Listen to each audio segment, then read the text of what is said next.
speaking. Could you kindly speak into the mic so the listeners can hear you? And of course, with me is Christal. And we're here to talk about the do's and don'ts this Christmas as it relates to customs and port. All right. So in studio we have Miss Monifa Allen, and we have Mr. Leroy James, Mr. Elaine Weeks, and finally Mr. Waldwin Nichols. Good morning once again. Good morning. Good morning. All right. So who should we start with first? Port or customs? Uh, I will. I'll start. Okay. So Okay, you so need to if you come could close just to the speak mic. into the mic. Right. So, pleasant good morning. Let me first say thanks for inviting us into the studio of WEFM. I just want to say a special good morning to the entire population of St. Vincent and the Grenadines, where my voice is being heard.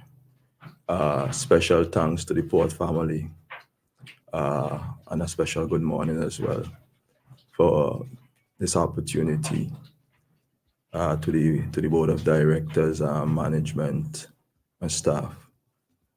I would also want to say a special good morning to the hardworking staff of the St. Vincent and Grenadines Port Authority across the various locations in St. Vincent and in the Grenadines. The staff at the port, they're the ones who work tirelessly to ensure that the sentimental value that is attached to the many personal effects packages that would come to us and come to citizens of St. Vincent. They are prepped and ready for delivery in time for Christmas. So I just want to extend a special good morning to the hardworking staff of the Port Authority. Thank you. All right, thank Okay. you.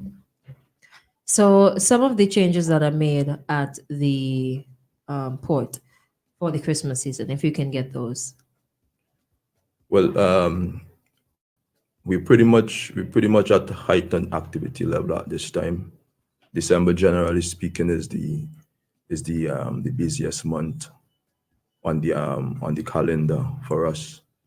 Once we get into December, it cannot be business as usual. So we we activate our Christmas operations plan because December generally means more of everything, more containers, more personal effects, more cargo in general, and more foot traffic. So it's critical that we execute our Christmas operations plan. It's pretty much the blueprint that we have been using for many years, modifying as we go along to improve it. So more mean that we must apply more of material and human resource. We must put in place different cash collection point, segregate our operation in essence, uh, transform more personal effects containers from Camden Park to Kingston so as to ensure that there is a balance between our two main port locations. Uh, Employ additional uh, cash collection point. Um, we also do more stakeholders engagement, and in addition to that, we also would do more PR outreach. So this morning is a typical example of us doing PR outreach and ensuring that the general public is familiar with what is happening at the port during this busy period. Okay. So weeks. So what are some of the things that the general public should know at this time? Well, we would like to more or less appeal to the general public to make a concerted effort to clear their cargo on time. It is quite essential that customers clear their cargo on time to more or less avoid backlogs because the port have limited space here. And if you fail to clear your cargo in a timely manner, it prevents containers from opening to put cargo in storage areas because if you don't clear your cargo, quite naturally there'll be no space to put these cargo that are there in containers that are to be opened. So, in order for our operation to be successful, we are making a special appeal to all stakeholders, to include customers, cooperate with the port to ensure that we have a very successful Christmas operation. Okay. All right, great. Because we have limited time, I'm trying to get the most important information out as fast as possible. James, what are the changes at customs now? First of all, I must say good morning again, and I'm happy to be here with our sister agency, Port Authority, to give whatever information to the public. Some of the changes that we have made during this period, because like Mr. Nichols just mentioned, this is our busiest period. So we would have put in additional cash points. So, for example, at Camden Park Port, where there was one cash point, we now have two additional cash points. We also insert more workers because with the influx of barrels and everybody rushing to get their barrels, we want to ensure that we have enough workers there to deal with the public. At Kingston, we also have additional cashiers and cash points also, so that when people come, we try to deal with them as fast as possible.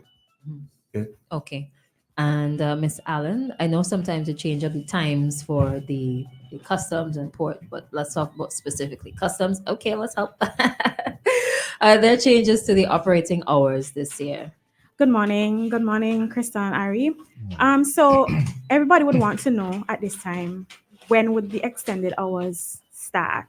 When would we be able to come to customs at a later time to clear their consignment? Because it's really important that you get your consignment out of the port as fast as possible, right? So as Port was explaining to you. So now our extended hours begin from the 15th of December, right up to the 23rd of December. So I'm going to go slow so that they could listen carefully. On the 15th of December, extended hours start from 4 p.m. and they go until 6 p.m. The 16th of December, that's Saturday, from 1 p.m. So, customs close at 11, cash closes at 11, but we go from 1 p.m. to 4 p.m. So you have a full day on Saturday. On Wednesday, the 20th of December, extended hours from 4 p.m. to 6 p.m. On Thursday, the 21st, from 4 p.m. to 6 p.m. On Friday, the 22nd, again, from 4 to 6. And on Saturday, the 23rd of December, we're open from 1 p.m. to 6 p.m. And that's your last opportunity to get in on the extended hours, to clear your concessions, to clear your barrels. We know that you really want them get out of customs. So we're here to facilitate that with some additional hours for you. All right, awesome. Pretty straightforward. Yes. One quick question from what I've observed from time to time. There are normally, maybe this is, I don't know if it's port or customs, but there are normally some folks who wear the, I don't know if it's safety jackets, and they would come and assist you with locating your barrels. How does that work? Is it a necessary thing to get done? Do we have to give them the $5? I think they increased it. No, I don't know. How does that work? That's port, right? That's port. Yeah. Yes, these guys, they are not port employees. Okay. Good to know. However, we do allow them to operate on the port facility because we believe that the service that they provide is a necessary service. It's not a mandatory service, but sometimes it may well be a necessary service for a customer. The customer is open to utilize the service or not utilize the service. But one of the things that we try to do is to encourage the guys that we reference as freelancers to sell their services. So it's not a case where you're going to engage a customer and at the back end you're telling the customer how much the customer has to pay you. You tell the customer upfront, I can assist you to get your cargo open, but it will cost you $5. Okay. Are you willing to pay the $5 or not? Once there's an agreement, then the expectation is that they proceed.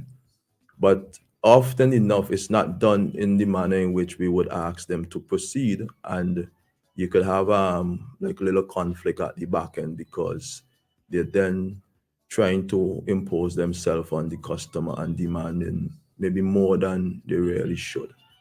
So it is something that we have tolerated at the port for a while. But there is a likelihood that down the road is something that certainly we would have to relook. I know in other neighboring ports, you would not find such a facility. Something of that sort generally will be handled by the port. And the other factor to note is that from my own research, in neighboring ports, you would have it being done by the port, and then the examination of the cargo becomes an exercise that is just with the customs officer and the importer. But in the case of St. Vincent, the barrel handler generally is in the thick of things. He's right in the middle of the examination process that is being conducted by the customs officer, which is less than ideal. Because he has to tape it back up, right? Yeah. Yeah, but I don't have a problem with the barrel officer being involved. I think the issue that most people would have is the surprise fee, because they don't do things the way that you just described. Hey, I'm here to assist you. This is how I can assist, and payment for my assistance is XYZ.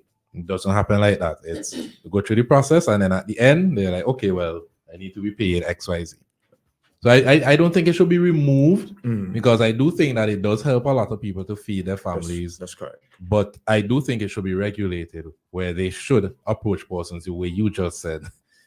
Ideally. That's the ideal way to approach customers. Thank you. And to note as well, sometimes they would act in some irresponsible manner. So for example, the customs officer would ask that, look, the seal from the barrel should only be removed when the custom officer is present, but the seal might be removed by the barrel handler before the customs and officer. then no, customs is liable. The customs officer then would have a problem with the approach, because the fact that the seal was removed with the officer not being present, there is a likelihood that things could have been removed from the barrel before. So that is really a concern. But So it needs to be those are some regulated. of the things that we are aware of, and we have been trying to address them as we go along. Final quick question. Go ahead. If I may interject a bit, because I get the feeling of where you're coming from, because these people, they force themselves upon you, and you feel, you being ignorant to the whole process, feel that you're obligated to take them, but you could refuse them.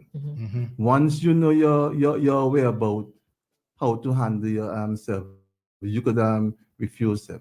And like Mr. Nichols said, they must ensure that they give you all the information concerning their service, and they should not remove the seal before the custom officer is there, because our whole intention is to do a proper examination. And if the seal is removed and we are not there, and you start taking out things from the barrel, there's the issue of things being concealed or hidden or whatever. But the important thing to know is that you could refuse them. Okay. Okay? Quickly. Do you accept checks at the customs? We Checks. we accept personal checks if it is certified. Okay. It must be certified, but business checks with stamps and everything. Yeah, we do. And certification is done right at the customs too. Correct. Providing the supervisor knows you, because to certify a check, we have to be able to say, we know this person and we know this person have this amount of money in their account. Okay.